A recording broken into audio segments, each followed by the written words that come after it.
Welcome to Knowledge Crystal UPSC once again. This video is about PYQs of economics. इस video को देखते जाओ, तुम्हारे 3-4 क्वेश्चन और 3-4 नंबर पक्का बढ़वा दूंगा और तुम्हें शायद और सब्जेक्ट्स के लिए भी थोड़ी सी अकल मिलेगी कि जो क्वेश्चंस तुम्हें नहीं आते हैं वो कैसे सॉल्व करने होते हैं। नाउ ये PYQs मैंने खुद से कंपाइल नहीं किए हैं। अचीव CAPF एक ऐप है, उनके ऐप से मैंने उठाए हैं, तो credits to them first of all.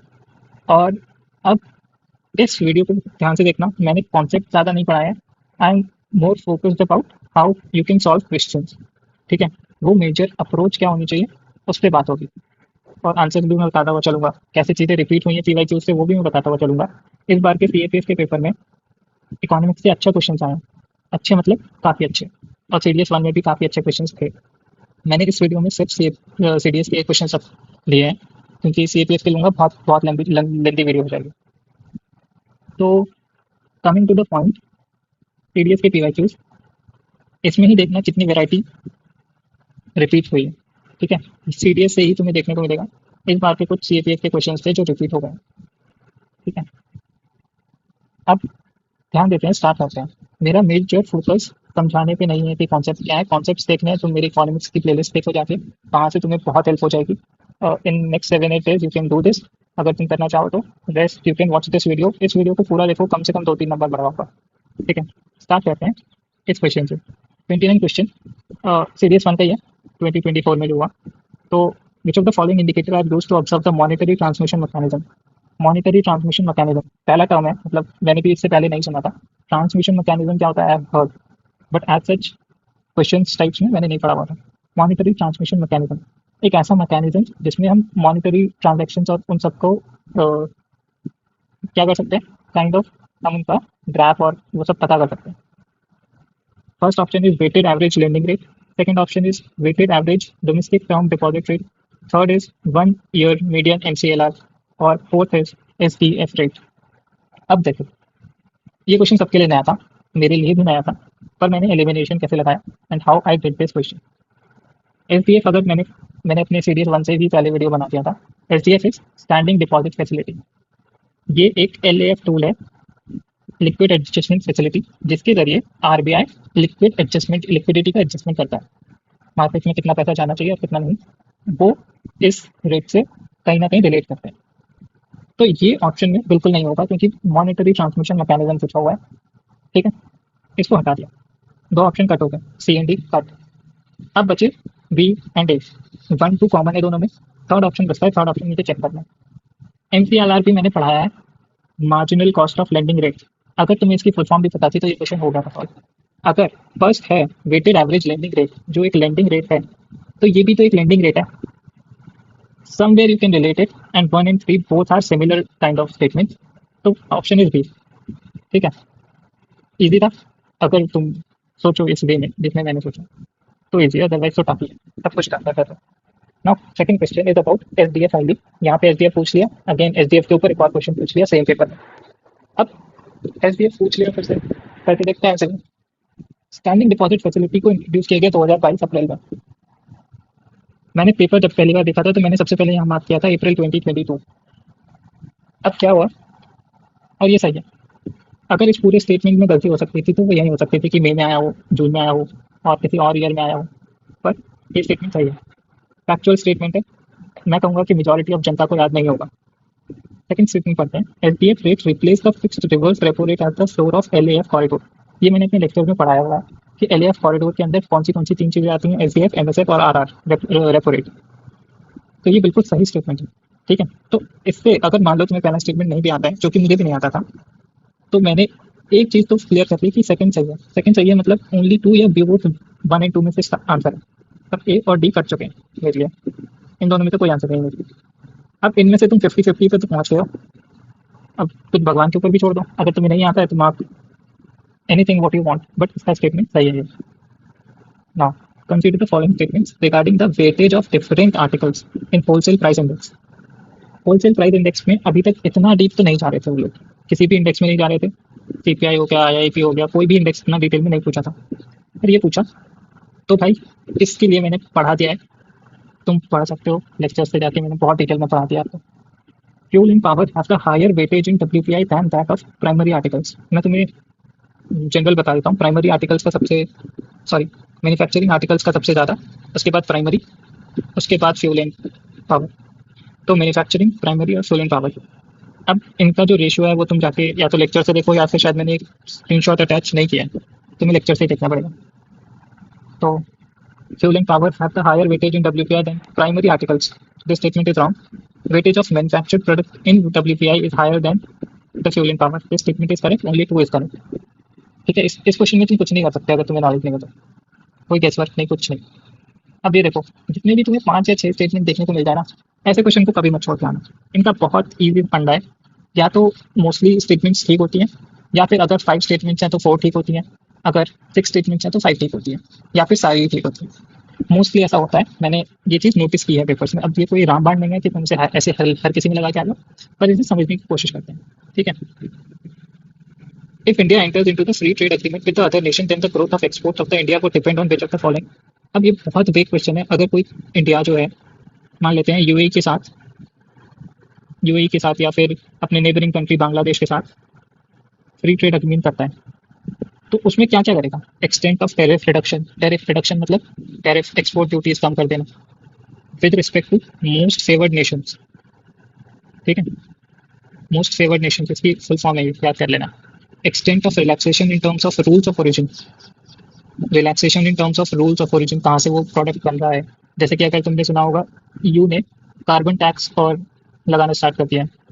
उससे क्या होता है कि हमारे इंडिया के प्रोडक्ट्स वहाँ की, लाइक इंडिया के जो मैंगोज है मान लेते हैं, उनको यहाँ पे भारत में जिस वे से उन्हें उगाया जा रहा है, that practices are not good for health of those EU people. उनका ये कहना है, मतलब उनमें ज़्यादा केमिकल्स हैं और ऐसा सब। तो ऐसे एज ऑफ, मतलब रिलैक्सेशन करना in terms of rules of origin. ठीक है, ये भी एक पॉइंट हो सकता है। Extent of relaxation in sanitary and phytosanitary measure, ये भी सेम एक चीज़ है। ये दोनों ही पॉइंट एक जैसे हैं।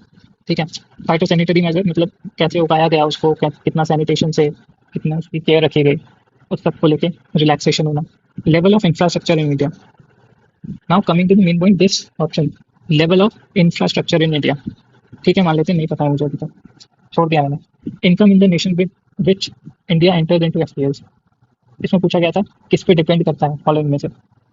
इस पे भी तो डिपेंड करेगा कि income in the nation with which India enters into the FTA. मान लो बाहर का देश बिल्कुल ही गरीब है, वो हमसे ही फायदा लेगा, तो इंडिया ऐसे देश के साथ क्यों, मतलब रिलेशन और एफटीए करना चाहेगा। तो उस पर भी डिपेंड करता है। 5 सही मैंने लिए, 3 सही, 2 सही, 1 सही। ऐसा कोई ऑप्शन है जिसमें 1 2 3 5, 1 2 3 5 और किसी ऑप्शन में नहीं है। 4 हमें पता नहीं था, पर still I will mark this, क्योंकि ये 4 स्टेटमेंट में मैंने रीजनिंग लगा ली और मुझे लगता है कि 4 स्टेटमेंट सही है। फाइन,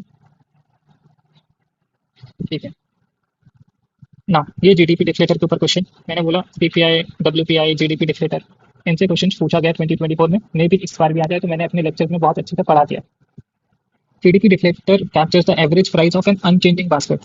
भाई देखो, इस क्वेश्चन में ना बस ये देखने की कोशिश करो कि ऑल्टरेशन कहाँ पे हो सकती है, गलतियाँ कहाँ हो सकती हैं।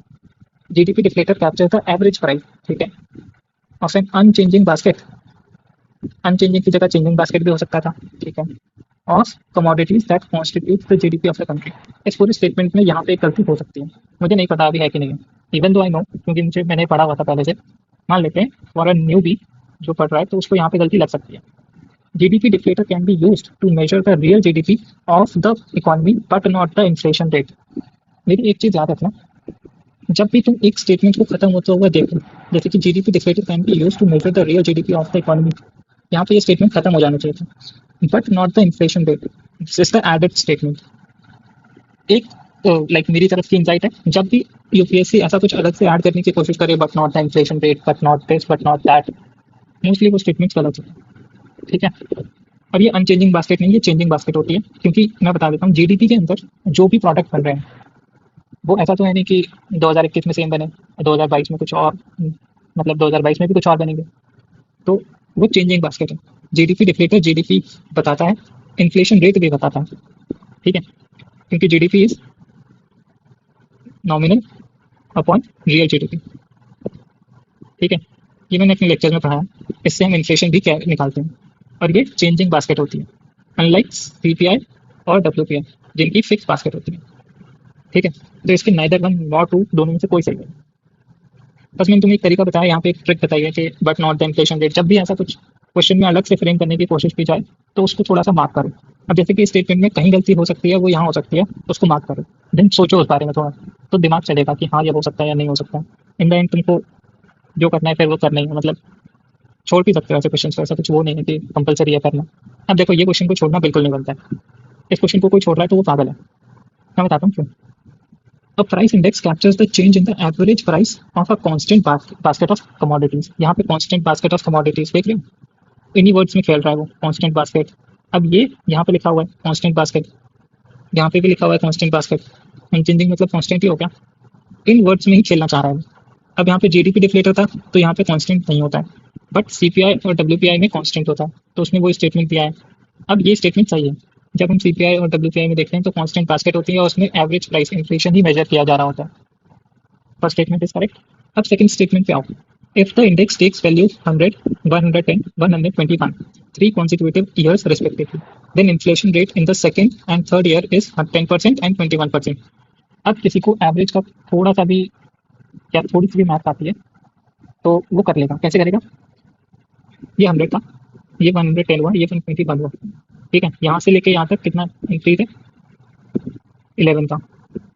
यहाँ से लेके यहाँ तक 10 का, तो ये 10% सही है।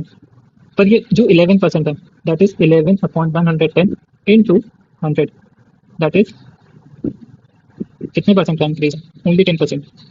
Are you getting it? So ये भी 10% का ही इंक्रीज है। यहाँ पे 21 लिखा हुआ है क्योंकि कुछ लोगों ने ये सोच लिया होगा कि 121 से 21 का चेंज है और 21% का ही चेंज हुआ। पर जब हम इन्फ्लेशन निकालते हैं तो हम एक जस्ट पीछे वाले साल का निकालते हैं, तो it was just a question of average. और थोड़ा सा अगर तुम्हें इन्फ्लेशन के बारे में पता है तो, क्योंकि अगर तुम न्यूज़पेपर पढ़ते होगे तो मोस्टली ये आती है कि लास्ट क्वार्टर में इतना था इन्फ्लेशन और आज के क्वार्टर में इतना है, तो वो लास्ट के साल से ही कंपेयर हो रहा होता है। ठीक है, फाइन। इसका आंसर ओनली फर्स्ट करेक्ट। ठीक है, fine. 68 most of the India's reserves is held in the form of foreign currency। ठीक है, there is no cost of holding foreign currency as a reserve by a nation। पहले इस question को देख लेते हैं, इसका थोड़ा सा डिटेल देख लेते हैं। इंडिया के जो फॉरेन रिजर्व्स हैं, मतलब जो टोटल रिजर्व्स हैं, उसमें फॉरेन करेंसी का शेयर है 88%, गोल्ड रिजर्व्स हैं 8%, स्पेशल ड्राइंग राइट्स एसडीआर वो है 3%। उसके बाद रिजर्व पोजीशन इन आईएमएफ, जो आईएमएफ के साथ पैसा रखना होता है, दैट इज ओनली 1%। ठीक है, ये हमने ब्रेकअप देख लिया कि कितना कितना जा रहा है किसी को। तो फॉरेन करेंसी में सबसे ज़्यादा है, पहला स्टेटमेंट सही होता है। Most of the India reserve is held in the form of foreign currency, that is true, only true. अब ये क्वेश्चन का अगर मैं तुम्हें रूट बताऊं तो ये सिविल सर्विसेज का पीवाईक्यू है। ठीक है, ये वहां से ही डायरेक्ट स्टेटमेंट उठ के आई है। अब दूसरा स्टेटमेंट पढ़ते हैं। There is no cost of holding foreign currency. अब मुझे एक बात बताओ, चाहे तुम उस पैसे को रिजर्व में रखो, चाहे तुम उसे बैंक में रखो, या चाहे तुम अपने पास रखो, ऐसा तो हो ही नहीं सकता कि फॉरेन करेंसी को रखने का कोई कॉस्ट ही ना हो। कैसे, मैं बताता हूँ। मान लेते हैं आज डॉलर का प्राइस था, $1 इक्वल्स टू 50 रुपीज़। कल उसको प्राइस हो गया 30 रुपीज़, मान लेते हैं। ठीक है, तो कुछ ना कुछ तो कॉस्ट है, उसके पैसे तो गिर ही गए। तुम्हें तो तुम्हारी जेब से जाएंगे ना 20 रुपये, अगर तुम्हें कहीं देने होंगे तो, क्योंकि $1 तो तुम्हें 30 रुपये ही देगा। बाकी की जो पेमेंट करनी होगी 30 रुपये, 20 रुपये तुम अपनी जेब से डालने पड़ेंगे, जिसके लिए $2 करीब पैसा लगेगा। तो ऐसा तो है ही नहीं, क्योंकि जो एक सिस्टम है, जो पूरे वर्ल्ड में जो सिस्टम चलता है डॉलर गिरने का, एप्रिसिएशन और डिप्रिसिएशन का, तो उसकी वजह से this statement can not hold any, like मेरे हिसाब से this statement is very much wrong. अब बाकी जब यूपीएससी अपने आंसर की निकालेगा तब देखा जाएगा। कुछ लोगों ने बताया कि ये स्टेटमेंट सही भी है, but in my point of view this statement is totally wrong. ऐसा हो ही नहीं सकता कि कोई कॉस्ट ना हो, भाई कोई तो कॉस्ट है। दूसरा स्टेटमेंट हमने देख लिया सही है, तो only first is correct. Question number 69। देखिए क्वेश्चन है ये ना, आई वुड से दिस एक्सट्रीमली टफ क्वेश्चन। इसको तुम छोड़ सकते हो पूरा ही पूरा, एंड मैं नहीं बोलूंगा कि इसमें कोई कैश वर्क काम करेगा। एक दो स्टेटमेंट तुम बता सकते हो, जैसे कि ये स्टेटमेंट है, cap and trade of the pollution permits can be use by the government to achieve the social optimum. जो कैप एंड ट्रेड है, कैप मतलब उस पर रोक लगाना, और परमिट्स को ट्रेड करना। ठीक है, ये बेसिकली क्योटो प्रोटोकॉल से आता है, कैप एंड ट्रेड वाला जो मैकेनिज्म है। पर ये जो cap and trade pollution permits हैं, इसको गवर्नमेंट यूज कर सकती है सोशल ऑप्टिमम यूज करने की, मतलब मेंटेन करने के लिए।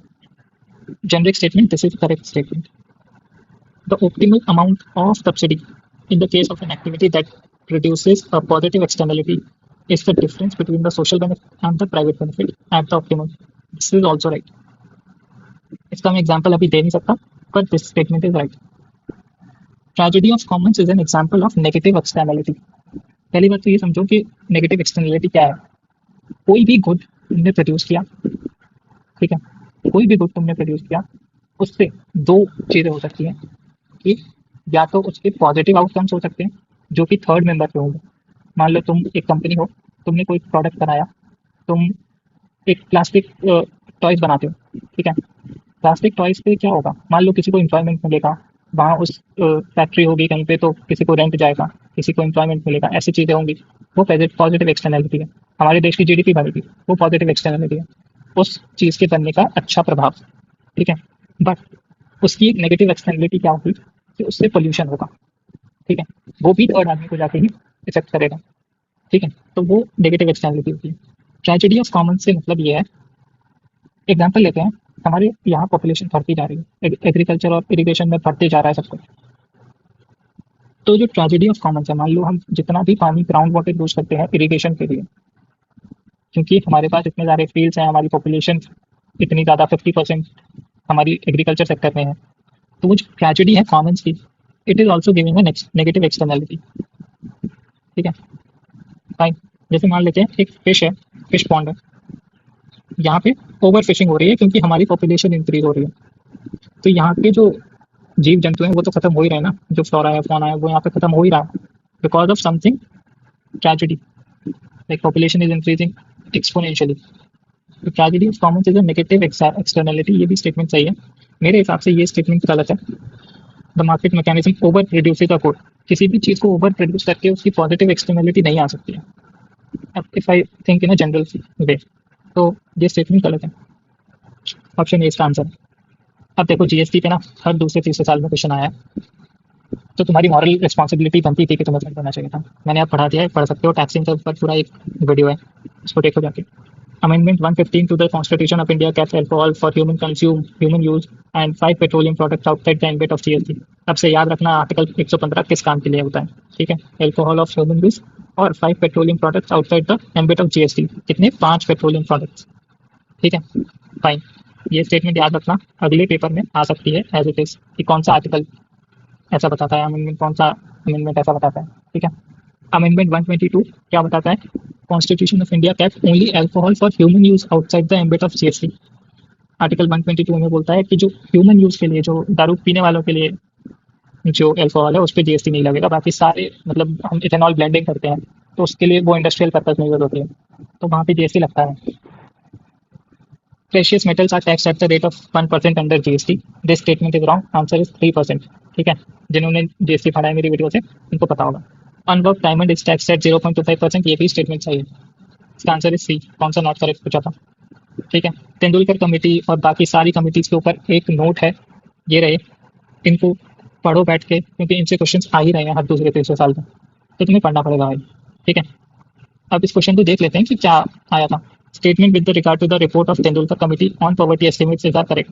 The committee had used an all-India urban poverty line basket as a reference to derive both rural and urban poverty levels. This statement is very true.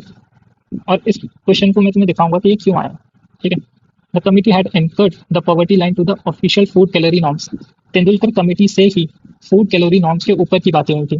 Food calorie norms से पहले, मतलब ये जो फूड कैलोरी नॉर्म्स था ना, ये बहुत पहले से चला आ रहा था. अलग कमेटी ने सेम दिया और बाकी एक दो कमिटीज ने सेम किया, but he has change this. और इसने बोला कि फूड कैलोरी नॉर्म तो ठीक है, पर हमें हेल्थ और एजुकेशन भी इसमें ऐड कर देना चाहिए, ठीक है. इन दोनों के ऊपर एक नोट है मेरा, नीचे तुम पढ़ सकते हो. तो ये स्टेटमेंट गलत है. Only one is correct, that is fine. अब ये देख लेना, इनका क्रोनोलॉजिकल ऑर्डर देख लो. सबसे पहले आई अलग कमेटी 1979. इससे पहले एक दांतेकर कमेटी आई थी, वो आई थी 1971 में, ठीक है. अलग कमेटी के क्या रिकमेंडेशंस थे यू कैन रीड. ऐसे बिल्कुल नंबर याद करने की जरूरत नहीं है, बस ऊपर ऊपर से पढ़ो. फर्स्ट टाइम इन इंडिया किसने स्टार्ट किया, अलग कमेटी ने स्टार्ट किया 1979. उसके बाद लकड़वाला कमेटी आई 1993 में. इसने क्या किया, कौन से पैरामीटर्स पे लेके इन्होंने अपना पॉवर्टी लाइन दिया. इनका भी फूड कैलोरी नॉर्म था, इनका भी फूड कैलोरी नॉर्म था. पर इसके बाद आते हैं तेंदुलकर साहब, ठीक है. उस तेंदुलकर साहब ने क्या किया कि 2009 में फूड के साथ साथ इसमें हेल्थ और एजुकेशन जोड़ा, ठीक है.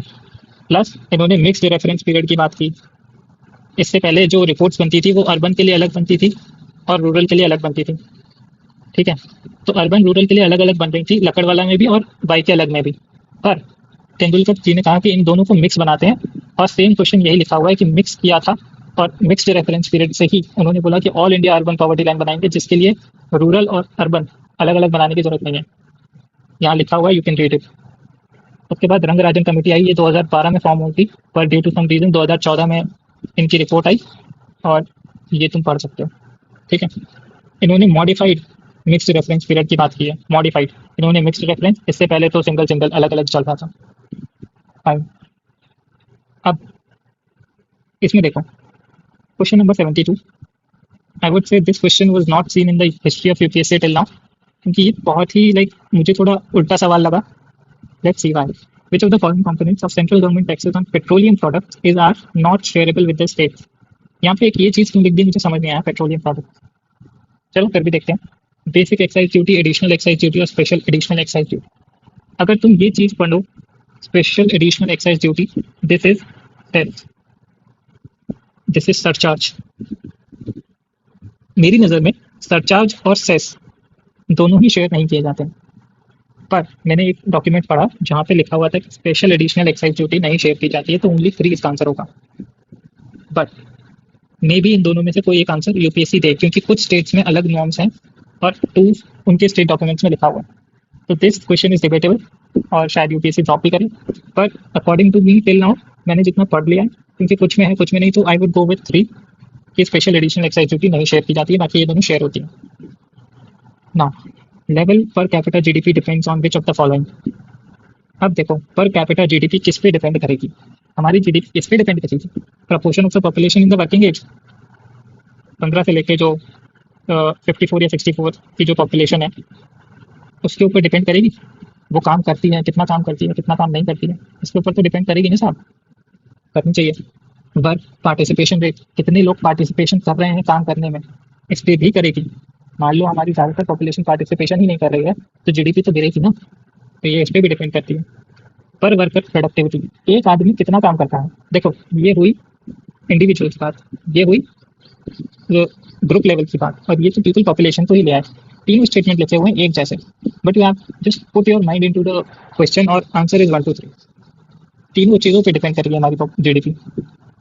ये क्वेश्चन कोई थ्योरी का नहीं, कुछ नहीं, बस थोड़ा दिमाग लगाने का question. M1 M2 M3 M4 कितनी बार आई हैव टोल्ड कि इससे क्वेश्चन आते हैं, आएंगे, और मे बी तुम्हें अगली शिफ्ट में देखने को मिल जाए। और लाइक सीडीएस 1 में तो आया ही आया, 2023 में भी आया था, तो वहाँ के क्वेश्चन भी हम देखेंगे अभी। देखो M1 में क्या नहीं आता, टाइम डिपॉजिट्स नहीं आते। अगर तुमने ये चीज़ें याद आ गई होती तो ये क्वेश्चन खत्म था। थर्ड एलिमिनेट, थर्ड गया, थर्ड क्या, और थर्ड क्या, आंसर इज 2 and 4। अगली चीज़ याद कर लो, रिजर्व्स, रिजर्व्स भी नहीं आते M1 में। ठीक है, ये चीज़ याद कर लो। विच ऑफ द फॉलोइंग, अब इसके लिए जो रिवीजन करना होगा, इसके लिए मैंने एक स्क्रीनशॉट नीचे अटैच किया है, वो देख लेना वहाँ से।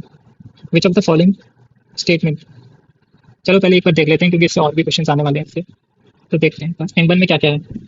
Currency with public, net demand deposits held by the public with commercial banks and other deposits with RBI. ये स्टेटमेंट याद रखना, अदर डिपॉजिट्स विद आरबीआई, इसको बोलते हैं नैरो मनी। ये सबसे ज़्यादा लिक्विड होता है। M2 में क्या क्या आता है? M1 मतलब ये तीनों चीज़ें, plus saving deposits with post office, post office के साथ जो भी सेविंग डिपॉजिट्स होती हैं वो आती है। अब M3 में क्या आता है? M3 में टाइम डिपॉजिट आना स्टार्ट हो जाती है। टाइम डिपॉजिट्स जो FDs कराते हो ना आप लोग बैंक में, जो FD कराते हो बैंकिंग सिस्टम में, M1 plus time deposits with banks, it is called broad money. जो M3 M4 है वो ब्रॉड मनी है, जो M1 M2 है वो है नैरो मनी। ठीक है, और एक M0 होता है, वो होता है हाई पावर्ड मनी। ठीक है, M0 देखना है, मेरी वीडियो देखो जाके, वहाँ से क्लियर हो जाएगा। अब M3 के बाद M4 में M3 plus all deposits of the post office saving organisations excluding the national saving certificates, ये चीज़ याद रखना, excluding the national saving certificates को छोड़ के M3 plus all deposits with the post office saving organisations. ठीक है, and saving organisations. ठीक है, लीस्ट लिक्विड M4, उससे थोड़ा सा ज़्यादा लिक्विड M3, उससे और ज़्यादा लिक्विड M2, और उससे सबसे ज़्यादा लिक्विड दैट इज M1। हमने देख लिया, वापस चलते हैं अपने क्वेश्चन में। ये क्वेश्चन हमने कर लिया। विच of the following statement is not correct for national income accounting of India? 2024 के क्वेश्चन ही चल रहे हैं अभी तक, कितने क्वेश्चन आए हैं फिर, हद होती है। Imports are subtracted calculating the GDP, कौन सा सही नहीं है नेशनल इनकम को लेकर? मैंने जीडीपी बहुत क्लियर वे में समझाया था। Net factor income earn from abroad are not included in the GDP. Basic question और बहुत ही बेसिक क्वेश्चन, इसको नहीं छोड़ सकते हो। दिस स्टेटमेंट इज रॉन्ग क्योंकि net factor NFIA is not included in the GDP calculation. GDP लिखा हुआ है, अगर यहाँ पे GNP लिखा होता तो मैं इसे मार्क कर देता क्योंकि ये सही होता। फिर जीडीपी GNP ये सब पढ़ना है लेक्चर्स में जाओ। Under the downward sloping demand curve, fully elastic supply curve of a commodity and exogenous decrease in demand would lead to। अब देखो, पहले दो चीज समझो। एक डिमांड कर्व होता है, एक होता है सप्लाई कर्व। डिमांड कर्व हमेशा डाउनवर्ड स्लोपिंग होता है, जो कि इन्होंने खुद से भी लिख दिया था। ठीक है, ये चीज याद रखना, डिमांड कर्व डाउनवर्ड स्लोपिंग होता है। यहाँ पे क्वांटिटी है, यहाँ पे प्राइस है। ऐसा अगर क्वेश्चन फिर से आता है तो तुम्हें करना सिखा रहा हूँ कैसे होता है, वो देखो। डिमांड कर्व देख लिया, डाउनवर्ड स्लोपिंग, प्राइस और क्वांटिटी। ठीक है, और ये है सप्लाई कर्व, ये अपवर्ड स्लोपिंग होता है। जैसे जैसे क्वांटिटी बढ़े, मतलब जैसे जैसे प्राइस बढ़ेगा वैसे वैसे क्वांटिटी भी बढ़ती है। पर डिमांड कर्व इनवर्सली होता है, price is inversely proportional to quantity. ठीक है, जो डिमांड कर्व, और अगर तुमने लॉ ऑफ डिमांड और लॉ ऑफ सप्लाई पढ़ा हुआ है तो तुम्हें ये चीज़ समझने में ज़्यादा दिक्कत नहीं हो रही होगी, क्योंकि सप्लाई में price is directly proportional to quantity और डिमांड में price is inversely proportional to quantity. ठीक है, फाइन। अब हमसे बोला कि जो डिमांड कर्व था वो एक्सोजीनियस डिक्रीज इन डिमांड हो गया। मतलब मान लेते हैं ये पहले डिमांड थी, अब की डिमांड ये है, मतलब डिमांड कम हो गई। ठीक है, डिमांड कम हुई। नाउ ये था पहला प्राइस और अब है ये वाला प्राइस। मतलब क्या हुआ, डिक्रीज इन इक्विलिब्रियम, प्राइस भी कम हुआ और क्वांटिटी भी कम हुई। Q से Q डैश, P से P डैश। देख लिया हमने ये ग्राफ से बना के। ठीक है, आंसर इज बी। इससे ज्यादा अगला कोई क्वेश्चन आता है, मान लो यहाँ पे बोल देता है exogenous increase in the demand, तो इसके आगे एक ग्राफ बनाना, ये बना ग्राफ, प्राइस इंक्रीज हुआ, क्वांटिटी इंक्रीज हुई, खत्म क्वेश्चन। नाउ सीरीज 2 2023 का क्वेश्चन है।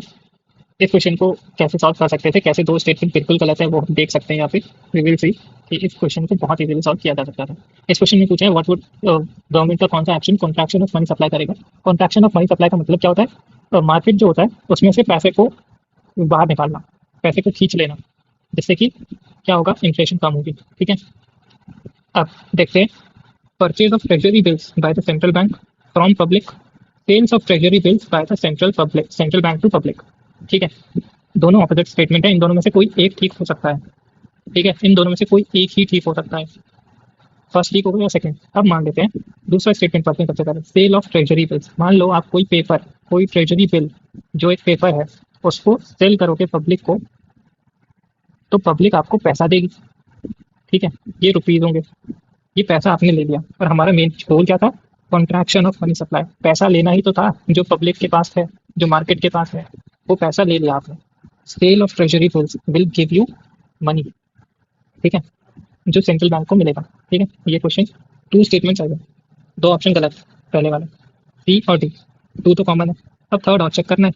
अब मान लो थर्ड और फोर्थ स्टेटमेंट बस पढ़ के देखते हैं। Sale of foreign exchange by the central bank, purchase of foreign exchange by central bank. Even though इन दोनों में से कोई एक ठीक होगा ही होगा, क्योंकि एक में सेल लिखा हुआ है, एक में परचेज लिखा हुआ है, और हमारे पास ऑप्शन में भी बस 2 और 3 रह गए और 2 रह गए, मतलब 3 और 4 में से कोई एक तो ठीक है ही। तो I would mark 2 and 3 only. मैं बिना उसका रीजनिंग चेक किए लगा सकता हूँ। अब फिर भी ये क्वेश्चन किया जा सकता था। ठीक है, fine. Question 31, definition of narrow money. हमने अभी नैरो मनी पढ़ा, M1 M2। M1 M2 में आता है currency with public, demand deposits. Bankers के डिपॉजिट नहीं आते हैं, others deposits with reserve bank of India आते हैं। That is option number C, 1 2 and 3। ठीक है, 32, it leads to the increase in imports and decrease in exports. क्या पूछा है पहले वो देख लेते हैं। इफेक्ट्स पूछे हैं डीवैल्यूएशन और डेप्रिसिएशन के। डीवैल्यूएशन और डेप्रिसिएशन मैंने बहुत अच्छे से पढ़ाया है। उसका मतलब क्या होता है, $1 मान लेते हैं आज की डेट में 80 रुपीज़ का था, और हमने अपनी करेंसी को डीवैल्यू करके 100 कर दिया, जो अब $1 हमें 100 रुपीज़ का मिलेगा। ठीक है, इसको हम बोलते हैं डीवैल्यूएशन ऑफ रुपी। रुपी कमजोर हो गया डॉलर के सामने। अब $1 में उसको 100 रुपये मिलेंगे जो डॉलर देगा, पहले उसको 80 मिलते थे, तो रुपी की वैल्यू कम हो गई, डिप्रिशिएट हो गई। ठीक है, अब देखते हैं ये क्वेश्चन भी सेम इसकी तरह होगा। ठीक है, क्योंकि ऑपोजिट स्टेटमेंट्स दिए हुए हैं। It leads to the increase in imports and decrease in exports. Depreciation में एक्सपोर्ट्स को फायदा होता है। मेरी एक बात याद रखना, एक्सपोर्टर्स जो होते हैं उनको डेप्रिसिएशन से फायदा होता है। इसका एक एग्जांपल देता हूँ, चाइना अपना वैल्यू, जो करेंसी का वैल्यू है वो डीवैल्यूएट करता रहता है, जिससे उसका जो एक्सपोर्ट मार्केट है वो बहुत बड़ा हो चुका है। ठीक है, चाइना इज अ एक्सपोर्टर, और वो ऐसा क्यों करता है, अपने एक्सपोर्ट जो पॉलिसीज है और उनको एक्सपोर्टर्स हैं वहाँ के उनको खुश करने के लिए ही ऑलवेज डू डीवैल्यूएशन। अगर ये स्टेटमेंट आपको मेरी याद रह जाए तो इस क्वेश्चन में कुछ नहीं बचा।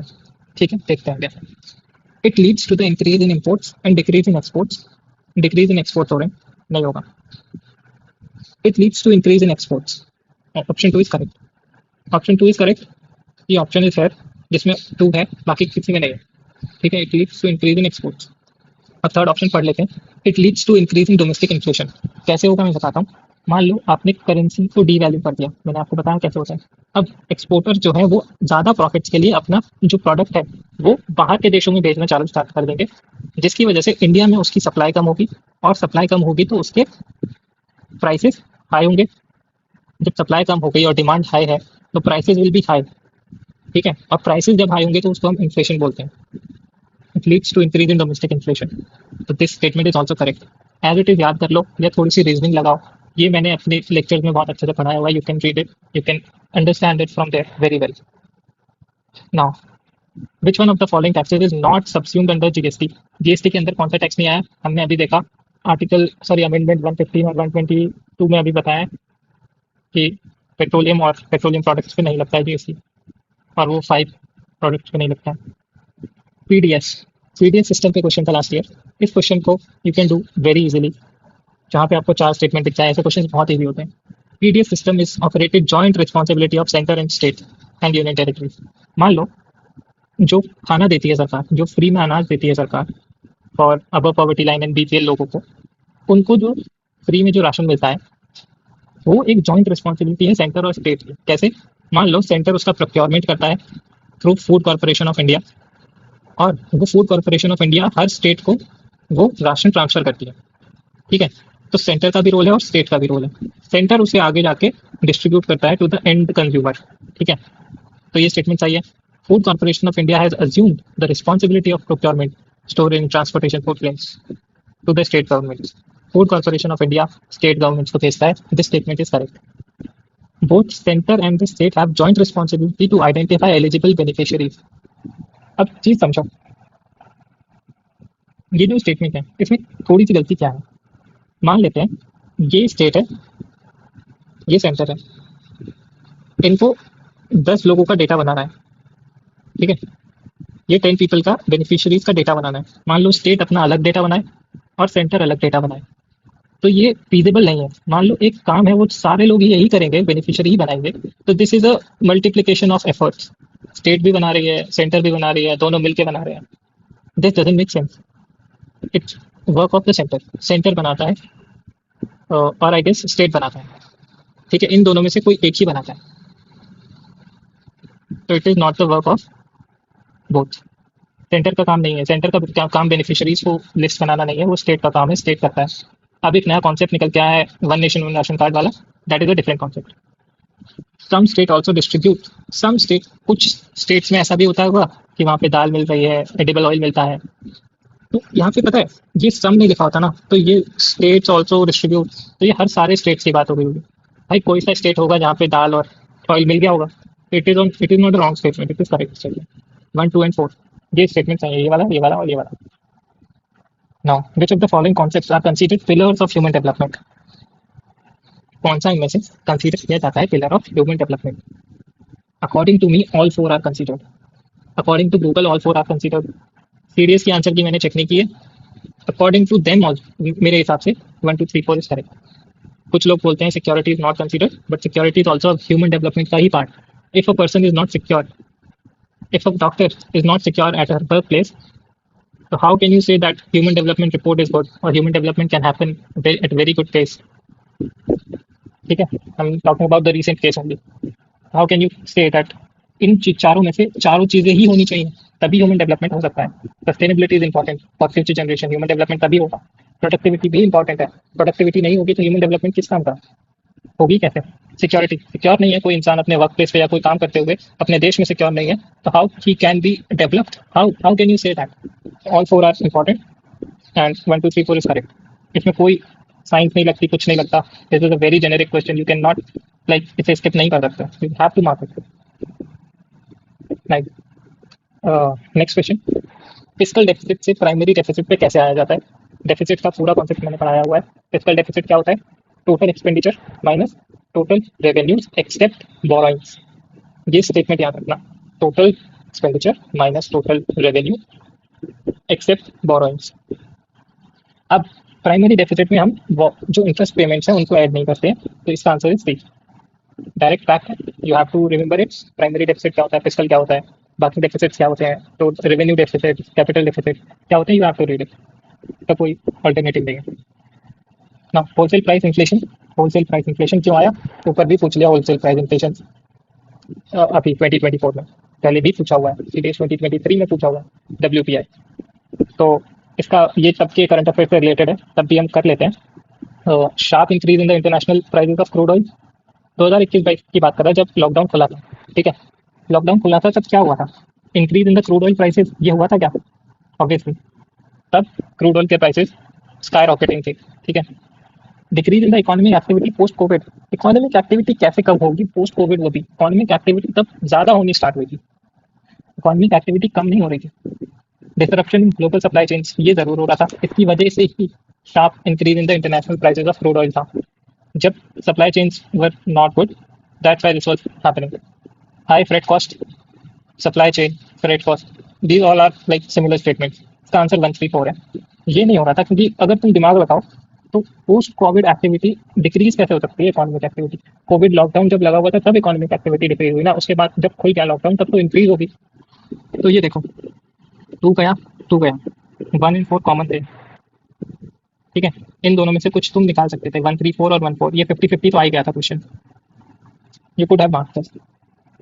What would be the impact on the economy if the people start holding more currency in the hand less than deposits? Bank में ना जमा करके अपने हाथ में, अपने घर की तिजोरियों में पैसे को रखेंगे तो उससे क्या होगा?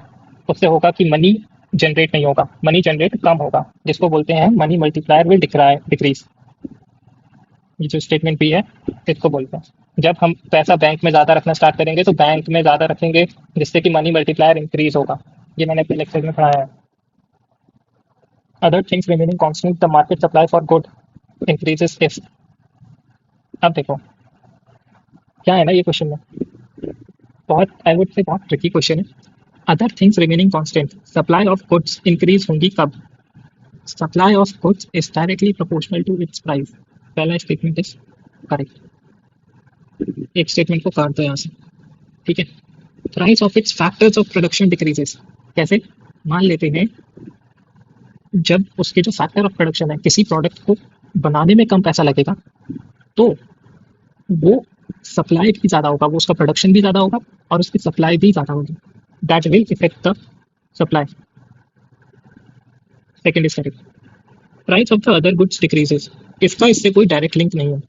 मान लेते हैं सप्लाई किसी गुड की, इसमें बोला हुआ है supply of good increases if price of the other goods decreases.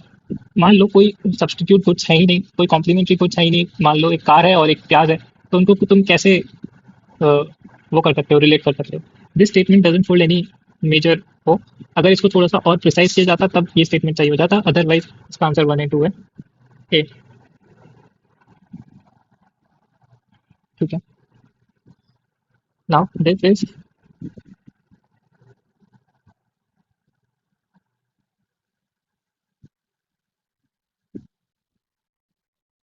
69 again. While determining poverty line in India, minimum level of food requirement, clothing, footwear, fuel, light, इन सबको ऐड किया जाता है। और हमारे यहाँ पे जो पॉवर्टी है, पॉवर्टी एस्टिमेशन कौन करता है? नीति आयोग करता है, ठीक है, ये याद रखेंगे। तो ये स्टेटमेंट चाहिए, पॉवर्टी लाइन एस्टिमेशन में सब चीज़ें देखी जाती हैं। Accepted average calorie requirement in India is 2400 for rural areas and 2100 for urban areas, ठीक है, ये बिल्कुल सही है। फैक्चुअल स्टेटमेंट्स हैं दोनों, दोनों सही है। पहला statement is very generic, you can mark it ऐसे ही, क्योंकि इसमें ऐसा कुछ कहीं गलती हो ऐसा तुम नहीं कह सकते। और एक और बात याद रखना, यूपीएससी कभी भी ऐसा नहीं करेगा कि आधा स्टेटमेंट सही दे दे और आधा स्टेटमेंट गलत दे दे। मान लो ऐसा वो कभी नहीं करेगा कि level of food requirement, clothing और फुटवेयर, अब यहाँ पे ये फ्यूल है इसको गलत लिख दे, ऐसा वो कभी नहीं करेगा। या तो he will make statement fully wrong और वो, या फिर पूरा ही करेक्ट होगा। ऐसा नहीं है कि फ्यूल लाइट को ऐसे ही ऐड कर दिया, ऐसा कभी नहीं होगा। इसका आंसर इज सी। नाउ कुछ चीज़ें देख लेते हैं आगे के क्वेश्चंस पे जाने से पहले। ये 2024 का ही है। रुपी कहाँ कहाँ से आता है सेंट्रल गवर्नमेंट के पास, ठीक है। रुपी जीएसटी से 17%, कॉर्पोरेशन टैक्स से 15%, यूनियन एक्साइज ड्यूटी से 7%, इनकम टैक्स से 15% और बोरोइंग और लाइबिलिटी से सबसे ज़्यादा जो कर्जा हमारी सरकार लेती है वो 34% है। नॉन टैक्स रिसीप्ट से 6%, नॉन डेट कैपिटल रिसीप्ट से 2% और कस्टम से 4%। याद रखेंगे, बिल्कुल याद रखेंगे। मेजर मेजर से याद रखो कि जीएसटी से सबसे ज़्यादा पैसा आता है, उसके बाद कॉर्पोरेशन और इनकम टैक्स से पैसा आता है सबसे ज़्यादा, उसके बाद यूनियन एक्साइज से आता है, उसके बाद कस्टम से आता है, ठीक है। बस हम सबसे ज़्यादा खर्चा करते कहाँ हैं वो भी तो देख लें। जब हमने 34% का लोन लिया है सबसे ज़्यादा, तो हमारी जो खर्चे होंगे उनकी पेमेंट रीपेमेंट भी तो होंगे, तो इंटरेस्ट पेमेंट है हमारे पास 20%, ठीक है। और एक और बात, ये जो हम कर्जा लेते हैं इसमें सबसे ज़्यादा कर्जा लेते हैं हम इंडिया की गवर्नमेंट, मतलब जो इंडिया की गवर्नमेंट है वो सबसे ज़्यादा खर्चा जो कर्जा लेती है, जो लोन लेती है वो इंडियन मार्केट से ही लेती है, इंडियन मार्केट और इंडियन हाउस होल्ड से। तो ये चीज़ याद रखेंगे, हम फॉरेन से उतना कर्जा नहीं लेते हैं, हम इंडियन मार्केट से ज़्यादा कर्जा लेते हैं। वो भी कौन से, उसमें शॉर्ट टर्म बोरिंग्स नहीं करते हैं, लॉन्ग टर्म बोरिंग्स करते हैं, 30 ईयर्स की 40 ईयर्स की ऐसी बोरिंग्स करते हैं, ठीक है। गवर्नमेंट ऑफ इंडिया ऐसी बोरिंग्स करता है जो लॉन्ग टर्म्स होती है। फाइन, इस पे आते हैं। हमारे जो पैसा जो गवर्नमेंट खर्च करती है उसका 4% पेंशन में जाता है। Other expenditure is 1%, 4%, whatever is written. तो स्टेट शेयर जो टैक्सेस और ड्यूटीज में जाता है दैट इज 18%। फाइनेंस कमीशन जो बताता है टैक्स डिवल्यूशन कैसे होना चाहिए उसके लिए 9%। सेंट्रल सेक्टर स्कीम्स में 17%। After interest payment central sector schemes में सबसे ज़्यादा जाता है। उसके बाद डिफेंस में 8%, सब्सिडीज में 7%, सेंट्रली स्पॉन्सर्ड स्कीम में 9%। तो एक चीज़ याद रखेंगे मोटी मोटी, इंटरेस्ट पेमेंट में सबसे ज़्यादा, सेंट्रल सेक्टर स्कीम्स में उसके बाद, सेंट्रली स्पॉन्सर्ड स्कीम्स में उसके बाद, after sorry this is also that state shares and taxes and duties. तो इसको भी याद रखेंगे, एक रफ मैप बना लेना अपने दिमाग में कि कौन कितना पैसा कहाँ जा रहा है। इंटरेस्ट पेमेंट सबसे ज़्यादा, उसके बाद state shares, centrally sponsored, centrally sector, centrally sponsored, ठीक है। अब देखो Maharashtra page 40% of India income total income tax, जो इनकम टैक्स सरकार को मिलता है वो 40% महाराष्ट्र से मिलता है, ये याद रखेंगे। अ, ठीक है, बाकी इसमें ऐसा कुछ है नहीं। दो जो मेजर जगह है जहाँ से उनको सबसे ज़्यादा टैक्स मिलता है, इनकम टैक्स मिलता है, that is Maharashtra and Delhi, ठीक है। बाकी इसमें ऐसा कुछ इंपॉर्टेंट नहीं है। और एक और चीज़, top 5 state by growth in income tax collections 2008 से 9, 2014-15 तक, दैट वाज सिक्किम 11%। बस ऐसे ऊपर से याद रखना, ऐसा कुछ इंपॉर्टेंट नहीं है बट मैंने लगा दिया। Now coming to the main question, which one of the following situation can lead to inflation. इनमें से कौन सी सिचुएशन इन्फ्लेशन कर सकती है, ठीक है।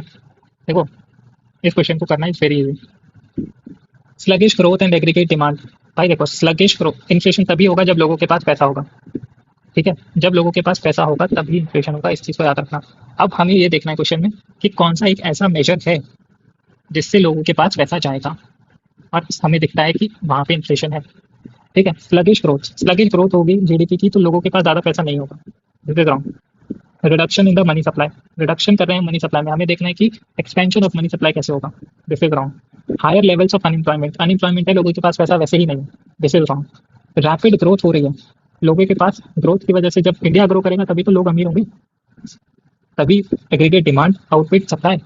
जब सप्लाई हमारे पास, मान लो ये प्याज है, ये प्याज है, इसकी सप्लाई है इतनी मार्केट में, एक लेवल है ये, ठीक है, और इसकी डिमांड है यहाँ पे, ये जो गैप है this is what, extra demand, ठीक है। इतनी सप्लाई नहीं दे सकता है लेकिन कोई भी, क्योंकि भाई एक कैपेसिटी है हमारे इंडिया की प्याज ग्रो करने की, मान लो इतनी कैपेसिटी है ही नहीं, तो जो इसके प्राइस थे वो स्काई रॉकेट कर जाएंगे यहाँ तक, क्योंकि ये बोलेंगे कि हम मैं 100 रुपये की खरीदूंगा, कोई बोलेगा कि मैं 110 की भी खरीद लूंगा, क्योंकि सप्लाई सेम ही है, तो उसके प्राइस और इंक्रीज होते जाएंगे, कोई बोलेगा 120 की खरीद लूंगा मैं, तो ऐसे इंक्रीज होता जाएगा, which leads to inflation. Inflation is what, price level increase करना।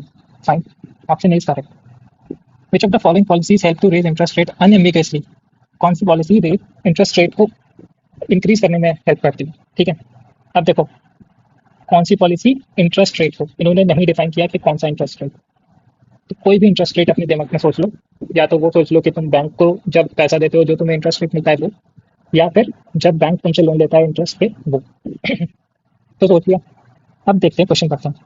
Expansionary physical and monetary policy, ठीक है, contractionary fiscal and monetary policy, contractionary fiscal policy और एक्सपेंशनरी मॉनेटरी। कॉन्ट्रैक्शनरी मॉनेटरी भाई बहुत एक्सपेंशनरी कॉन्ट्रैक्शनरी हो गया, सीधी सीधी बातें बताता हूँ। देखो, जब government expansionary fiscal policy use करती है, मतलब वो टैक्स रेट्स को लो करती है और अपनी स्पेंडिंग को ज़्यादा करती है। ठीक है, टैक्स रेट्स को लो कर दिया गया और स्पेंडिंग रेट को ज़्यादा कर दिया गया। इससे क्या होगा कि बाहर के देश हमारे यहाँ आके इन्वेस्टमेंट करेंगे। ठीक है, जिससे कि हमारा एप्रिसिएशन ऑफ करेंसी होगा। ठीक है, यहाँ पे लिखा हुआ है which can lead to the appreciation of currency. जब गवर्नमेंट स्पेंडिंग ज़्यादा होगी, अच्छा इंफ्रास्ट्रक्चर बनेगा, अच्छा भारत बनेगा, तब यहाँ पे बाहर की कंपनीज आएंगी इन्वेस्ट करेंगे। तो हमें देखना है कि हमें एक चीज़ तो मिल गई, एक्सपेंशनरी फिस्कल पॉलिसी और एक्सपेंशनरी फिस्कल पॉलिसी। इन दोनों में से यहाँ पर इन दोनों को काट सकते हो। अब कॉन्ट्रैक्शनरी मॉनेटरी पॉलिसी कैसे कैसे मैं बताता हूँ।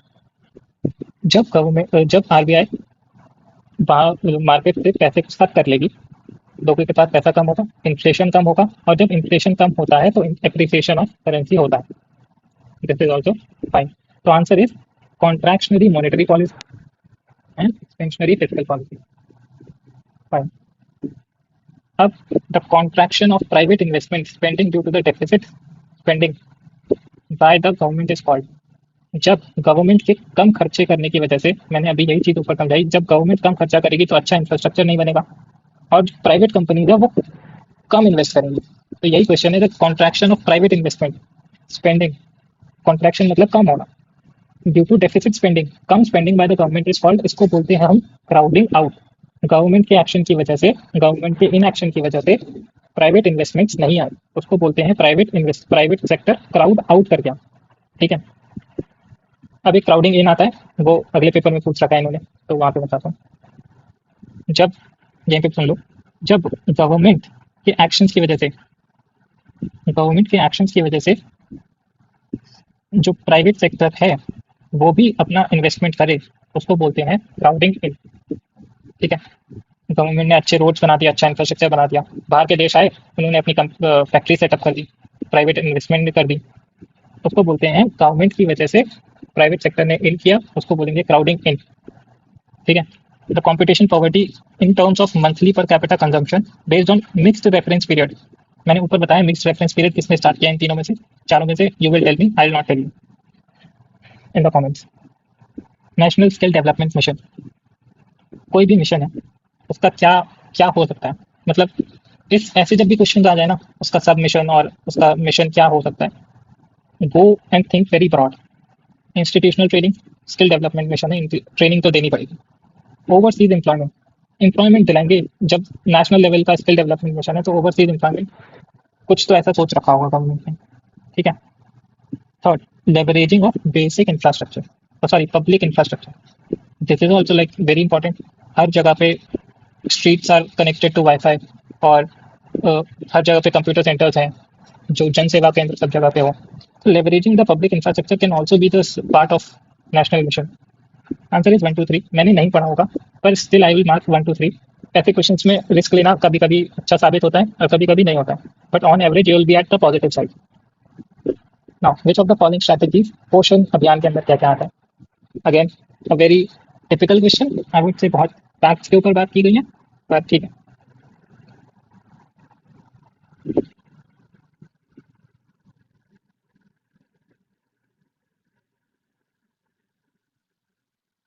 Intersectoral convergence for better service delivery. Use of technology for real-time growth monitoring of women and children. Poshan Abhiyan में intersectoral convergence of for better service delivery. ये देखो, ये पूरा स्टेटमेंट ना ऐसा, इसमें कहीं गलती नहीं हो सकती है। यूज ऑफ टेक्नोलॉजी कर रहे हैं for real time growth monitoring, क्या दिक्कत है, कर रहे होंगे भाई पोषण अभियान में, जब चलाया है भैया तो। ठीक है, this is intersectoral convergence. Both statement 1 and 2 are correct. इसमें ज़्यादा सोचने की जरूरत नहीं होती है, जितना तुम सोचोगे उतना क्वेश्चन को गलत मार्क करोगे। इसमें तुम मुझे गलती निकाल के बताओ, मतलब इसमें कोई स्टेटमेंट में ऐसी कोई गलती हो नहीं सकती है, एक्सेप्ट तुम बनाने की कोशिश करो।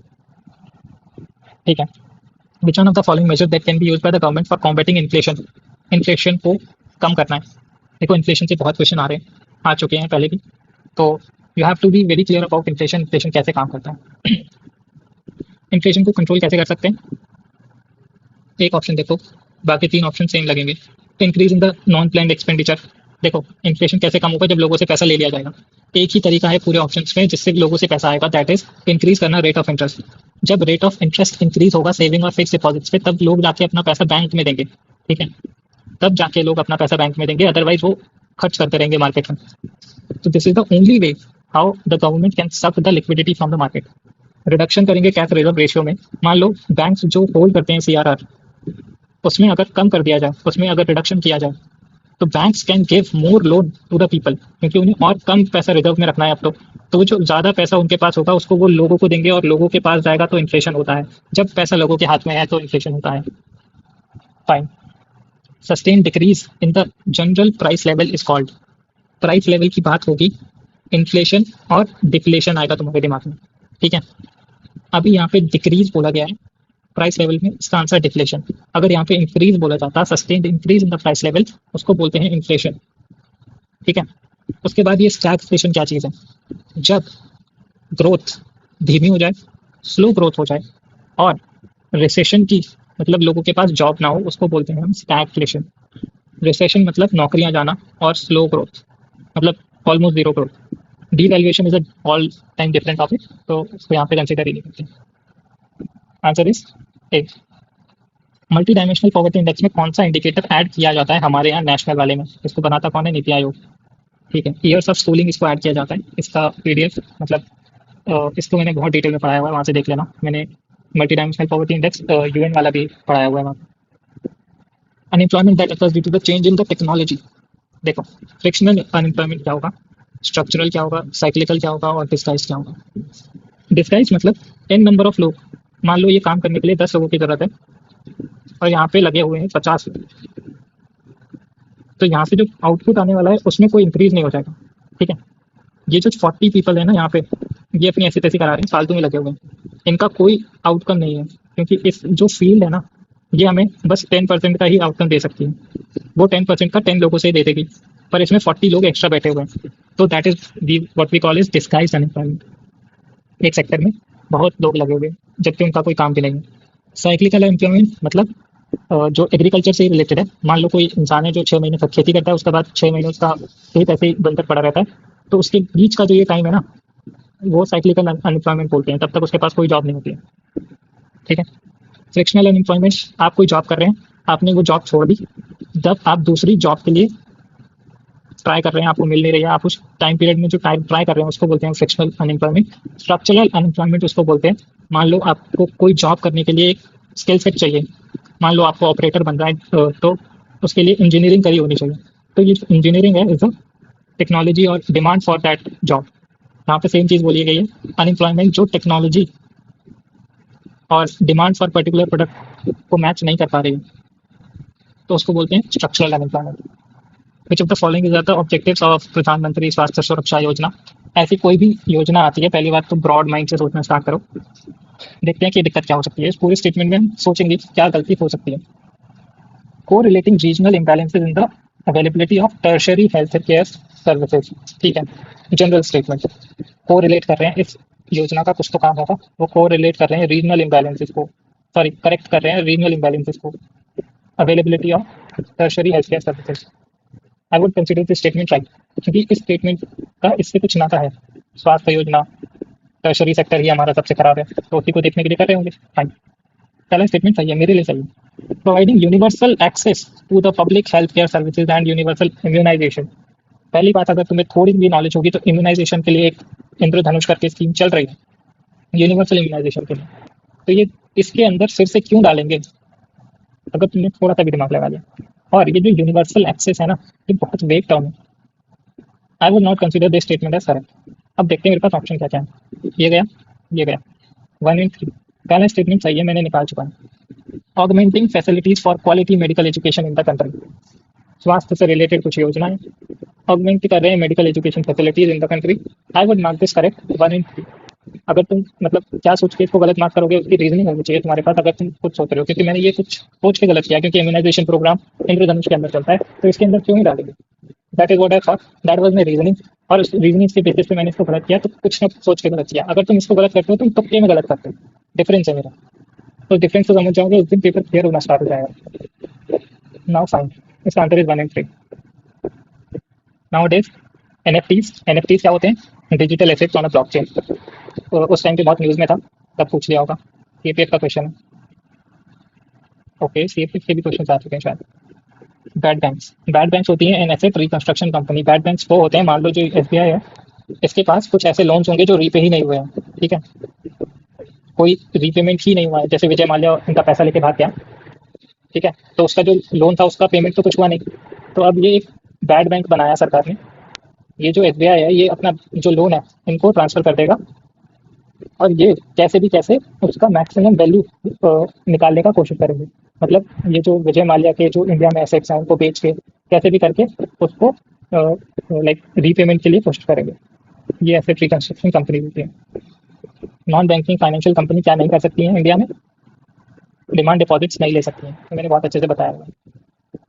प्रोसीड्स फ्रॉम द इन्वेस्टमेंट, देखो कैपिटल और रेवेन्यू, इन दोनों में से आंसर होने वाला है। Non tax revenue, tax revenue कुछ नहीं। डिसइन्वेस्टमेंट के, कोई भी डिसइन्वेस्टमेंट क्यों ना हो, उसका जो जाता है, जो पैसा जाता है वो कैपिटल रिसीप्ट्स में जाता है। Fine. Capital receipts, revenue receipts, ये मैंने बैलेंस ऑफ पेमेंट में बहुत अच्छे से पढ़ा है, वहाँ पे जाके पढ़ सकते हैं। जीएसटी, जीएसटी है destination based consumption tax. GST बार बार पूछ लिया, इन्फ्लेशन बार बार पूछ लिया, सब तो वही पूछ रहे हैं यार बार बार। इनका फर्स्ट क्वार्टर ये उसका क्वेश्चन है, क्या बोलते हैं उसको, करंट अफेयर्स। छोड़ दो, अब नहीं, अब रेलेवेंट छोड़ नहीं करता ज़्यादा। 47, विच one of the following will lead to the movement along the demand curve of the commodity। देखो, सॉरी, ये डिमांड कर्व। अब देखो, इसमें बोला है may lead to movement along the demand curve। Only thing which is moving along the demand curve that is price. मैंने ऊपर अभी ग्राफ समझाया था, वही ग्राफ से अगर तुम्हें याद है तो price is only moving along the demand curve, otherwise nothing else is moving. ठीक है। Cost of chosen activity, opportunity cost of chosen activity, opportunity cost सबसे पहला lecture of economics. Value of the next best alternative that is given up. ठीक है। Which of the following statement in the context of social sector spending in the India during 2014 to 19 is correct? ये question देखो कैसे सही हो सकता है तुम्हारा। देखो, expenditure on education was 5%, expenditure on health was 4% of social service expenditure, health sector spending amounted 10% of the total expenditure. देखो, टोटल एक्सपेंडिचर मतलब जीडीपी का 10%। हमारे देश में डिफेंस सेक्टर को भी 12% दिया जाता है, उसके बाद सब 5% से लो है। ठीक है, कोई भी सेक्टर को उससे ज़्यादा नहीं मिलता है पैसा। तो हेल्थ सेक्टर में 10% मिलना तो इज अ डे ड्रीम, कभी नहीं मिलेगा। हेल्थ सेक्टर में कुछ नहीं हो रहा है भारत में, people are not safe, even everybody knows like name of the culprits, but उस लड़की को अब भी जस्टिस नहीं मिलने वाला है। खैर वो बात नहीं करते हैं। Health sector spending amounted 10% of the total expenditure, this is wrong. Expenditure on health was 4% of the social service expenditure, ये भी गलत है भाई, अब भी इतना नहीं है। और 4% सोशल सर्विस एक्सपेंडिचर का भी हम नहीं देते हैं हेल्थ पे। Expenditure on education was 5% of GDP, GDP का 5% एजुकेशन में 3.2% till date is the maximum what Indian government gives to the uh, education sector from GDP. This is what we are. तो इसमें बस एक स्टेटमेंट चाहिए, there was a stagnation in the spending on education as a percent of GDP 2014 से लेकर 19 तक। अब ये देखो, ये दोनों स्टेटमेंट एक दूसरे के ऑल्टरनेट है, इन दोनों में से कोई एक ही ठीक हो सकता है क्योंकि दोनों एजुकेशन के ऊपर है। Expenditure on education was 5%, expenditure on education was stagnant. कोई इन दोनों में से ठीक हो सकता था। 50-50 था ये क्वेश्चन, क्योंकि एजुकेशन पे दो बार बात हुई। Fine, you can mark it easily. UNDP human development report 2020 में कौन से पैरामीटर्स को लिया गया? ठीक है, क्या लगता है? चारों को लिया गया, 1 2 3 4। फैक्ट क्वेश्चन बोलूंगा।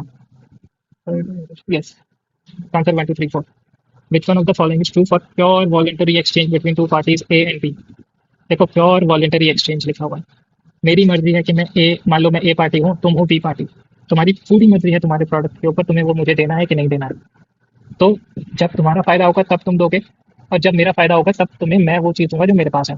ठीक है, तो इधर both gain, it's a win win situation. इसमें कभी नहीं हो सकता कि मैं तुम्हें एक्सप्लॉइट कर लूँ, क्योंकि यहाँ पे लिखा हुआ है कि प्योर वॉलेंटरी है। ऐसा कुछ भी नहीं है कि कुछ बायसनेस है कि ए के पास बहुत अच्छा प्रोडक्ट है और बी के पास बहुत बुरा प्रोडक्ट है, सब कुछ भी नहीं लिखा हुआ है। It's a gain, it's both gain, win win situation. ये चीज़ याद रखेंगे, इनका रट्टा मारेंगे, कुछ भी करेंगे, बट पूछा जा सकता है। कैसे? लॉरेंस कर्व क्या बताता है हमें? Inequality in distribution of income and wealth, income और वेल्थ। ठीक है, लॉरेंस कर्व इनइक्वालिटी बताता है इनकम की, कैसे डिस्ट्रीब्यूट हो रखी है इनइक्वालिटी, ठीक है। फिलिप्स कर्व क्या बताता है, inflation and employment, inflation and employment बताता है, ठीक है। बाकी ये हो ही जाएगा, बाकी अगर तुम्हें दो भी पता है तो हो जाएगा। Answer is 3 1 4 2, E option. 3 1 4, income and proportion expenditure on food. Engel curve, Laffer curve मतलब लो पर, ऐसे याद कर लो, लो पर लोग टैक्स नहीं भरते, तो ये हमें टैक्स के बारे में बताता है, tax rates and tax revenue, ठीक है। लैफर कर्व मतलब लो पर लोग टैक्स नहीं भरते, टैक्स के बारे में बता रहा है। लॉरेंस कर्व, लॉरेंज, इसका मुझे कोई ट्रिक बन नहीं रहा है अभी, तुम बना के देख लेना, ऐसे याद कर लेना, बाकी ठीक है। विच of the following is a typical example of monopolistic competition. देखो यार, ये मोनोपोलिस्टिक, मोनोपोली, मैं तुम्हें एक बार समझा दे रहा हूँ कैसे होता है। You have to mark it and इस सबके क्वेश्चंस के जो भी मोनोपोली और मोनोपोलिस्टिक आगे आएंगे उनके आंसर तुम लोग दोगे, मैं नहीं दूंगा, ठीक है। कमेंट्स में यहाँ देखो, चार टाइप के कॉम्पिटिशन हैं, परफेक्ट, मोनोपोलिस्टिक, ऑलिगोपोली और मोनोपोली। ऐसे ऑर्डर में याद कर लो, ठीक है, ऐसे ऑर्डर में याद कर लो। अब मैं तुम्हें बहुत ईजी वे में समझा रहा हूँ। परफेक्ट में बहुत सारे लोग होते हैं, मोनोपोलिस्टिक में बहुत सारे लोग होते हैं। अब यहाँ से यहाँ जाएंगे ना तो लोग कम होते जाएंगे। ओलिगोपोली में कम लोग करते हैं, कम लोग बिजनेस करते हैं, और मोनोपोली में सिर्फ एक होता है या दो होते हैं, ठीक है। मोनोपोली में सिर्फ एक होता है या दो होते हैं। यहाँ से यहाँ तक लोगों की संख्या और बिजनेस करने वाले लोग कम हो चुके हैं। अगली चीज क्या है, जो ये प्रोडक्ट बनाते हैं वो कैसे होते हैं। परफेक्ट में सेम प्रोडक्ट बनाते हैं लोग, मोनोपोलिस्टिक में डिफरेंट प्रोडक्ट बनाते हैं, डिफरेंशिएटेड प्रोडक्ट होते हैं basically, not different in sense. Oligopoly में सेम और डिफरेंट दोनों टाइप के होते हैं, और मोनोपोली में यूनिक प्रोडक्ट्स होते हैं। यहाँ से देखो, सेम डिफरेंट और यूनिक, ऐसे ही ऑर्डर में याद रखो। अब परफेक्ट में इजी एंट्री और एग्जिट होता है, मोनोपोलिस्टिक में भी इजी एंट्री एग्जिट है, ओलिगोपोली में नॉट सो इजी, इतना आसानी से नहीं घुस सकते हो तुम। और मोनोपोली में तो ब्लॉक ही है, मतलब एक ही प्लेयर है, वही खेल करेगा सारे के सारे, वही अपना मोनोपोली चलाएगा। This is how 4 types of competition work. मैंने तुम्हें ऊपर ऊपर से बता दिया, बाकी जो भी क्वेश्चन आएगा तुम आंसर करोगे, मैं आंसर नहीं करने वाला। हाँ, तो हम यहाँ पे थे। मोनोपोलिस्टिक कंपटीशन का एग्जांपल कौन सा है, कमेंट्स कर देना, ठीक है। हाँ, और मैं कहूँ रिटेल वेजिटेबल मार्केट जो है ना, इसका तुम्हें मैं example, like vegetable market, this is perfect competition. बाकी तुम बताना कौन से है। फॉलोइंग कॉन्स्टिट्यूशन, कौन सा अमेंडमेंट, 101st अमेंडमेंट 2016 में जीएसटी के ऊपर आ चुका है फिर से क्वेश्चन। कौन सा not fall under this category, इस एक्ट के अंदर कौन सा नहीं आता है। कॉम्पनसेशन टू जीएसटी टैक्स इसके अंदर नहीं आता है, ये अलग से एक अमेंडमेंट हुआ है, उसके अंदर आता है, राइट ना। Directorate of enforcement, ED, ED जो बहुत न्यूज में रहती है, उसका क्या काम है। पहली बात, ये मिनिस्ट्री ऑफ फाइनेंस के अंदर आती है, ये याद रखेंगे। कौन से अंडर, डिपार्टमेंट ऑफ रेवेन्यू के अंडर, ये क्वेश्चन आ सकता है फिर से। दूसरा स्टेटमेंट है फॉरेन एक्सचेंज, फीमा को देखती है। दूसरा prevention of money laundering act, उसको भी देखती है, बट इसको नहीं देखती है। बेनामी प्रॉपर्टीज एक्ट, इसको नहीं देखती है, ठीक है। Answer is D. Which one of the following is not correct. Taxes on agriculture income is subject under the state list, सही है, एग्रीकल्चर इनकम स्टेट लिस्ट में आती है। Price control subject under the concurrent list, price control concurrent list के अंदर है। Insurance come under the union list, यहाँ पे लिखा हुआ है does not, insurance union list के अंदर आता है। Forest is the subject under concurrent list, सही है, फॉरेस्ट दोनों के अंदर है। Answer is C. Which of the following statement is not correct. देखते देखते हैं कौन सा सही नहीं है। अब पता है इस क्वेश्चन में सबसे इजी बात क्या है, इसमें 3 स्टेटमेंट चाहिए और एक स्टेटमेंट गलत है, and you can find it, like 3 में से एक को निकालना, 4 में से एक को निकालना इजी चीज है। बट जब क्वेश्चन ये होता है ना कि विच of the following statement is correct, तो 4 में से एक को निकालना होता है। बात एक ही है, but still real GDP is calculated by valuing output of different years at common prices. Real GDP की बात कर रहे हैं, एट कॉमन प्राइसेस यहाँ लिखा हुआ है, रियल जीडीपी कॉमन प्राइसेस, ठीक है। Potential GDP is the real GDP that economy would produce if its resources are fully employed, ये मैंने बताया हुआ, ये सही स्टेटमेंट है। Nominal GDP is calculated by valuing inputs of different years at constant prices, ये भी सही स्टेटमेंट है, ठीक है। Real GDP per capita is the ratio of real GDP divided by population, this is also correct statement.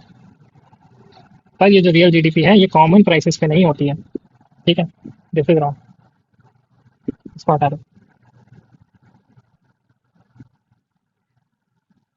The mismatch in the regional or occupational pattern of job vacancies and the pattern of worker ability availability results in.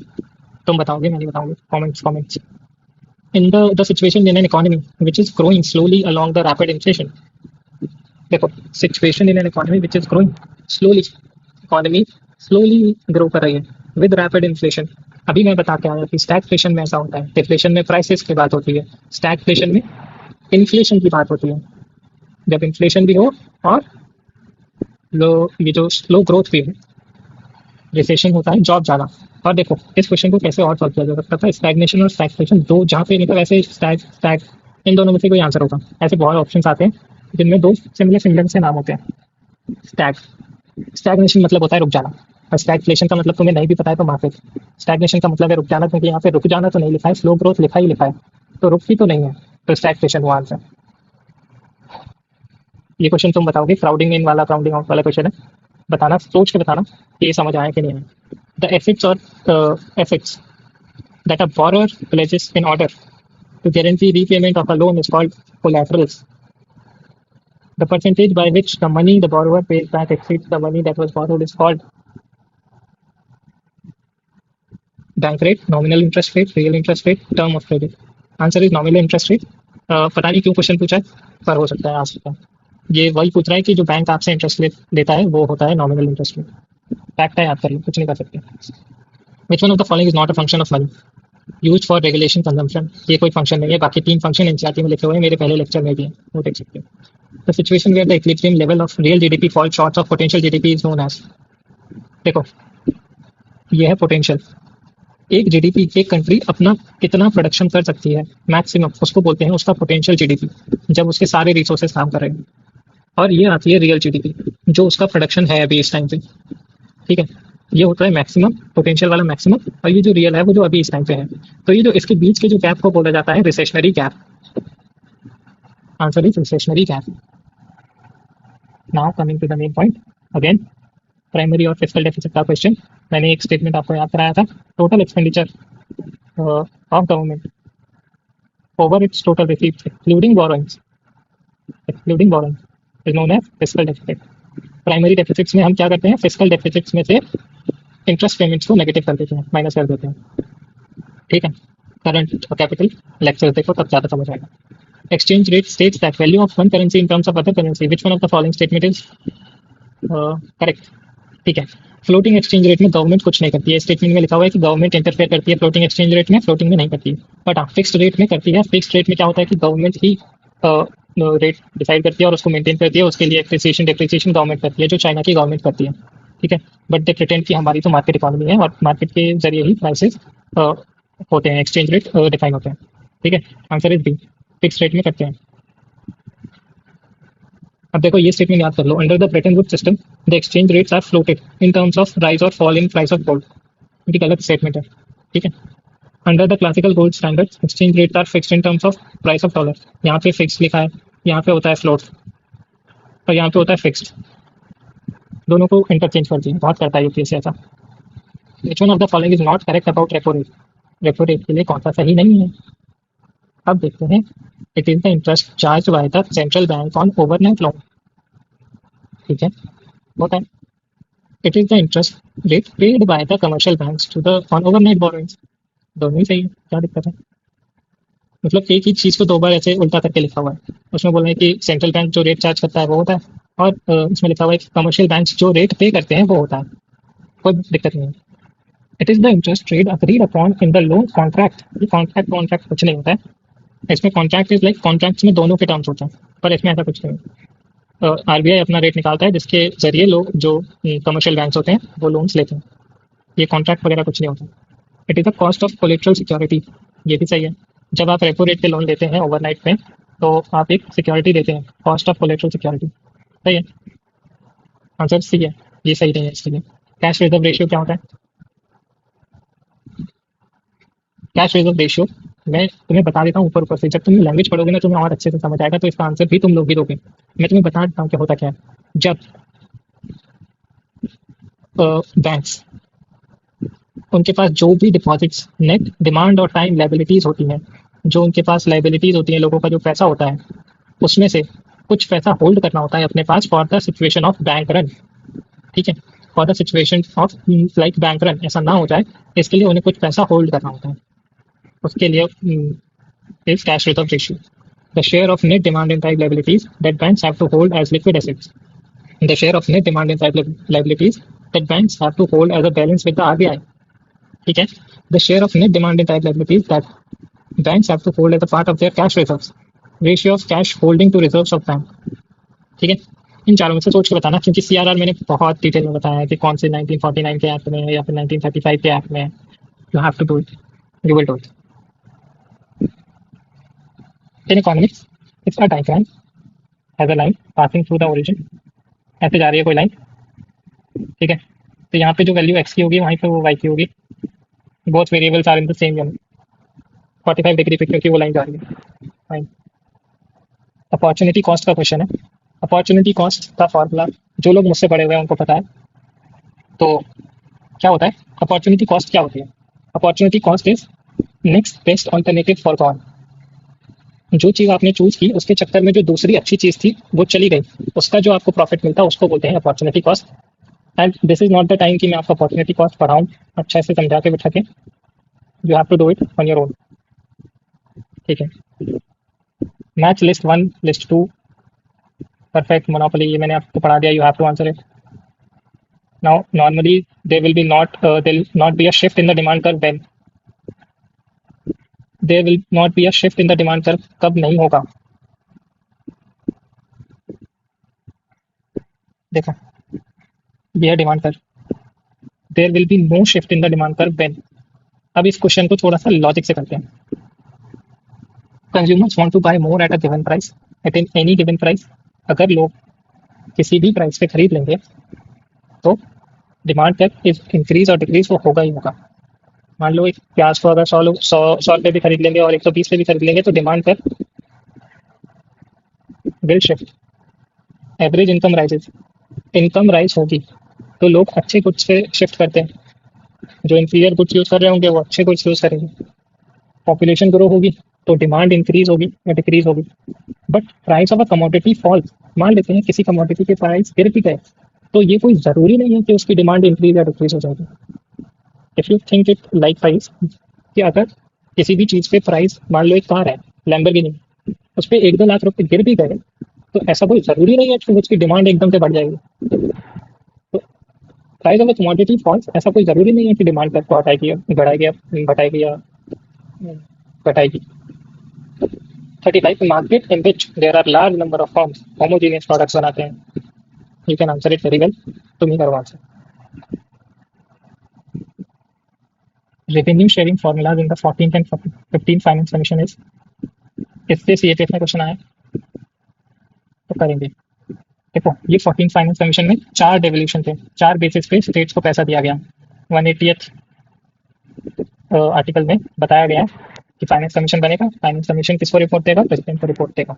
ठीक है, income income distance, forest and ecology, area, population. 15th में tax efforts को add किया गया, याद रखेंगे बहुत important है। Demographic performance, income distance, forest ecology, area, population. ऐसे याद रखेंगे कि इनकम डिस्टेंस का सबसे ज़्यादा परसेंटेज है, उसके बाद पॉपुलेशन का है, उसके बाद एरिया, उसके बाद डेमोग्राफिक परफॉर्मेंस, उसके बाद फॉरेस्ट इकोलॉजी और tax efforts. You have to have remember it. एक और चीज़, ये जो 15th कमीशन ने 2011 का सेंसस यूज़ किया था फॉर पॉपुलेशन वाला पार्ट, इन्होंने 1971 का, ठीक है, ये किसने बनाया था? 15 फाइनेंस कमीशन के हेड कौन थे? वो तुम्हारे करंट अफेयर्स का पार्ट है, मेरा काम नहीं है, वो तुम खुद पढ़ोगे। इससे इतने से डायग्राम से तुम इस बार के सीपीएफ के दोनों क्वेश्चन सॉल्व कर सकते हो। ठीक है, और जो मैंने बताया 2011 वाला। नाउ नेशनल मॉनेटाइजेशन पाइपलाइन, इसमें क्या है कि काफ़ी सारी मिनिस्ट्रीज को बाइंड अप किया जाएगा, उनके जरिए कॉमन आउटपुट्स निकालने की जरूरत, स्ट्रीमलाइन करेंगे सारी मिनिस्ट्रीज को। मान लो कोल सेक्टर है, उसको ट्रांसपोर्टेशन सेक्टर से ऐड करके ज़्यादा आउटपुट्स निकालने की कोशिश की जाएगी। तो इसमें 6 लाख करोड़ का फंड दिया गया। दिस इज फ्रॉम 2022 से लेकर 25, 4 साल का स्कीम है।